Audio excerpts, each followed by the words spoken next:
Guys, dumating na yung ating order na infrared sensor lamp holder. So ito na yan guys, napakadali lang. Madali ito i-install ito guys.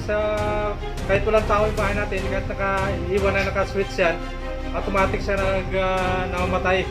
So pwede mo iwanan sa bahay dahil wala siyang pwede siyang mamatay ang ilaw niya. So pag may tao, iilaw siya. Yan So ito yung mga spec niya Ayan, nababasa niyo guys. Ayan. Yun, sensor siya. So i-testing natin para makita nyo. Ayan. Hey guys, dito tayo sa kusina ngayon. Dito natin i-install siya. So meron tayo isang ilaw. Ikakabitan natin ito. Napakadali lang i-install guys. Ayan.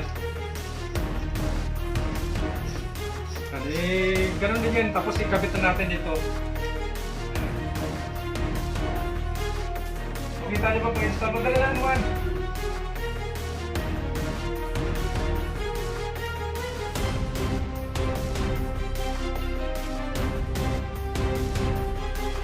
Ayan. So, yan, i-switch natin. Switch natin. Umilaw yan. Umilaw yan guys. Diba? O ano natin, alis tayo dyan. Ayan. Alis tayo dahil sobrang ilaw. Namatay siya, di ba? Namatay. Yun. Alis tayo. Namatay yan. Yan na guys.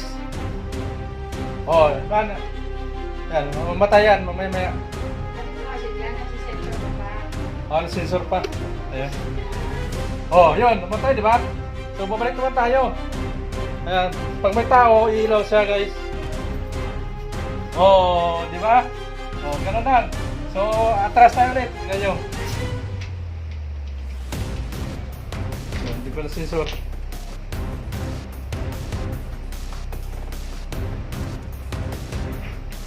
Diba? Matay.